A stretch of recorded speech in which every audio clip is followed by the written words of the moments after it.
Solawat ini, orang yang nggak solawat, enggan solawat disebut bakhil. Orang yang enggan solawat dilaknat. Ngeri nggak? Orang yang duduk bahkan nggak pakai solawat ya, duduknya itu akan menyebabkan dia nanti disiksa oleh Allah Subhanahu wa Ta'ala. Orang yang nggak mau banyak-banyak solawat, nasiyah sholat alaiya, orang yang lupa bersolawat, nggak akan ketemu jalannya ke surga. Jadi linglung, nggak bisa ketemu jalan ke surga. Orang yang dia itu enggan solawat, masya Allah, sekian banyak dalam hadis disebutkan sanksi-sanksinya. Dari situ ulama mengatakan hukum bersolawat bukan sunnah, solawat itu hukumnya wajib.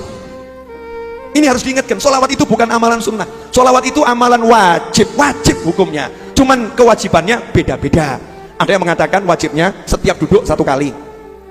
Ada yang mengatakan wajibnya sholat ketika ada tahiyat akhir harus ada solawat.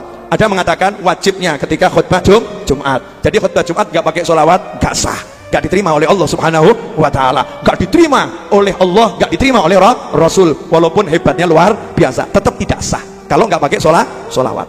Oke.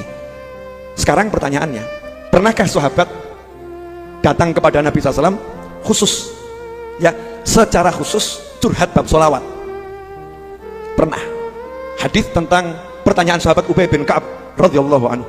Ubay bin Ka'ab itu datang menghadap Nabi Muhammad SAW dan mengatakan, ya Rasulullah, saya ini doyan solawat. Dah gitu terjemahan bebasnya. Saya ini suka sekali bersolawat kepadamu. Enaknya kalau saya lagi doa, solawatnya itu berapa persen? Contoh. Orang doa itu kan disuruh muji-muji Allah, solawat, terus minta. Misal ya, Bismillahirrahmanirrahim, Alhamdulillah, Allahumma sholli ala sayyidina Muhammad, ya Allah beri aku mobil, ya Allah beri aku ini, ya Allah, ya Allah, ya Allah, ya Allah, ya Allah, ya Allah, ya Allah, tutup solawat. Jelas? Nah ini sahabat nanya, enaknya itu solawatnya berapa persen? Yang diperbanyak solawatnya, muji Allahnya, atau doanya? Maka Nabi mengatakan, masyita, up to you, sakarepmu. Kenapa? Karena kalau Nabi bilang sekian, nanti jadi wajib untuk umatnya itu, untuk terutama yang nanya itu ya. Maka sahabat ngomong, ya Rasulullah, kalau 25% 1/4 bagian doa saya itu isinya sholawat gimana? Maka dijawab oleh Nabi, masyita, terserah kamu. Fa'in zidta fahuwa khairun lak, kama qala sallallahu alaihi wasallam. Tapi lu aneh lo ya, ini ada muji Allah, ada sholawat, ada doa. Ini biar gamblang ya, ada muji Allah, ada sholawat, ada doa. Berarti sholawat ini sudah dapat 25%. Seharusnya cukup atau enggak cukup? Seharusnya cukup atau enggak cukup? Cukup. Tapi apa Nabi ngomong cukup? Tidak. Terserah kamu. Kalau kamu tambah porsinya, prosentasenya, maka itu lebih baik buat kamu. Sahabat dibilang begitu, lanjut 50% ya Rasulullah. 50% sholawat, 25% puji-puji, 25% doa. Misal begitu ya. Apa kata Rasul? Sakarepmu, terserah kamu, up to you masyita. Tapi kalau kamu tambah lebih bagus. Sahabat terus mikir, ini jadi enggak ya minta rumah ya? Daftar permintaan banyak ini ya, rumah, nikah, kuda, onta, ladang, ya kan? Akhirnya sahabat mikirnya begini, mungkin pujiannya buat Allah dikit gak apa-apa gitu kan, sholawatnya udah banyak, permintaannya yang dikurangi titik gitu. Nawar lagi, ya Rasulullah, karena dibilang lebih baik tadi itu loh, kalau misalnya prosentasi sholawat dalam doa saya itu 75%, yang 25% ini pujian campur permintaan, kira-kira bagaimana? Nabi jawabnya bukan cukup, enggak. Nabi mengatakan terserah kamu, tapi kalau kamu tambah itu lebih baik.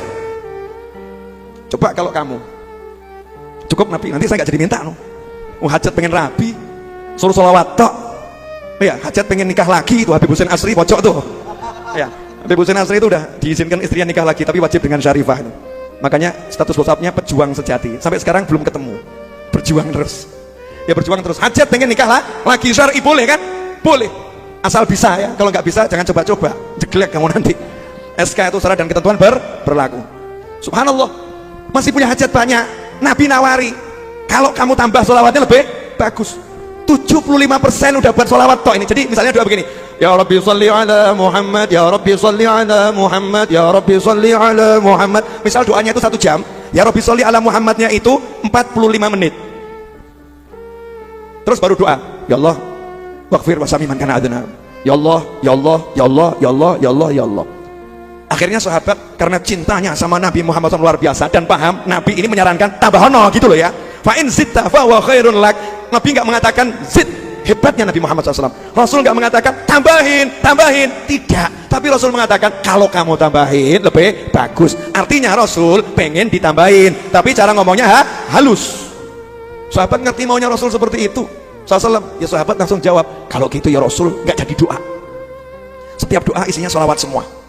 Nggak jadi minta mobil, nggak jadi minta nikah, nggak jadi minta rumah, nggak jadi minta diucapkan, nggak jadi. Dah cukup hajat dalam hati. Pokoknya pengen disimpan dalam hati. Ini mulut ya sama jiwa gemuruh bersolawat 100%. Total saya pokoknya kalau habis sholat, habis apapun, doa saya isinya sholawat toh. Belum ada toh? Udah praktek itu kan? Ini UB bin Ka'ab, belum muncul lagi orangnya. Radhiyallahu anhu.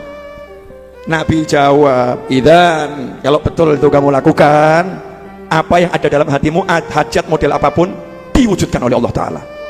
Masya Allah. Dan dosa-dosamu diampuni oleh Allah Subhanahu Wa Ta'ala. Ini hebatnya di sini. Kenapa Nabi langsung mengatakan hajatmu diwujudkan oleh Allah Ta'ala? Karena hajatnya dia itu semua dianggap kecil. Yang besar Nabinya Muhammad SAW, yang besar mengagungkan Rasulullahnya, yang besar sholawatnya, yang lain kecil, yang lain kecil, sehingga dia cuma ketek dalam hati sebetulnya pengen ini, tapi nggak ngomong, sholawatnya jalan terus. Dan itulah yang dipraktekkan oleh para habaib dan para kiai ahlus sunnah wal jamaah, mengajak santrinya, mengajak masyarakatnya, duduk kamu, gak usah minta apa-apa, baca Nariyah 4444 kali, duduk kamu, gak usah minta apa-apa, baca Munjiah 1000 kali, yang penting hatimu punya niat pengen sesuatu, karena hati kan pasti ada keinginan. Duduk kamu baca Maulid Simtud Durar dari awal sampai akhir, dah gak usah minta apa-apa, nanti Rasul yang akan memintakan sama Allah. Idan kalau begitu hajatmu kabul, dosamu diampuni. Masya Allah, keren atau gak keren? Ajib ya. Hajat saya malam ini simple, buku yang saya jual laku habis. Ini promosi terselubung sekaligus terang-terangan ya. Boleh dilanjut? Terakhir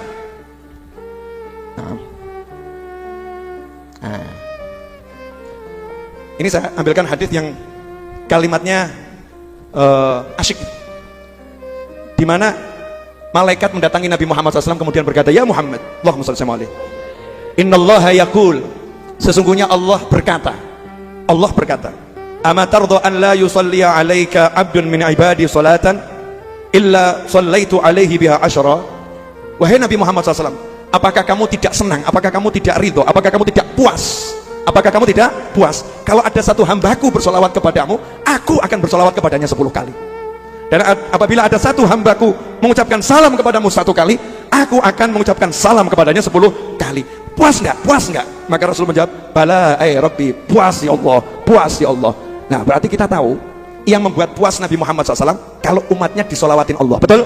Kalau yang buat puas Nabi adalah kalau umatnya disolawatin Allah. Bagaimana agar umatnya kita disolawatin Allah? Kita harus minta Allah bersolawat pada Nabi Muhammad sallallahu alaihi wasallam. Ya Rabbi sholli, Allahumma sholli. Kita minta pada Allah agar Allah bersolawat pada Nabi Muhammad sallallahu alaihi wasallam. Dengan begitu kita akan buat senang Nabi Muhammad SAW. Kesimpulannya adalah saya mengajak diri saya pribadi, keluarga saya, anak keturunan saya, pasangan hidup saya, orang tua saya, sahabat teman saya, dan Anda semua dimanapun berada, mulai malam hari ini jadikan Indonesia tak pernah sepi dari solawat. Jangan jadikan rumahmu kuburan, jadikan rumahmu ramai dengan solawat, jadikan kantormu ramai dengan solawat, jadikan tempat dudukmu ada solawat. Kamu duduk di restoran manapun, di mal manapun duduk, jangan malu-malu dengan sallu ala nabi, Allahumma salli wa sallim alaih. Biar setiap tempat di situ ada Nabi Muhammad sallallahu alaihi wasallam. Kenapa? Karena setiap tempat, kalau sudah di setiap tempat ada Nabi Muhammad SAW, sesungguhnya Allah tidak akan menyiksa suatu kaum wa anta fihim, sementara kamu ada di sana. Jadi kalau kita pengen nggak dapat siksa, duduk kita, di mobil kita, di rumah kita, dimanapun, munculkan Nabi Muhammad SAW. Ya kita bersolawat, siap ngajak keluarganya solawat, siap ngajak dirinya solawat, siap ngajak semua orang solawat. Kalau kita ngajak semua orang solawat, maka mulai hari ini siapkan entah tasbih modelnya seperti apapun. Satu hari minimal saya akan solawat di pagi hari 10, di sore hari 10, karena janji Nabi Muhammad SAW, siapa yang pagi solawat 10, sore solawat 10, dia pasti mendapatkan syafaatku, sabda Nabi Muhammad.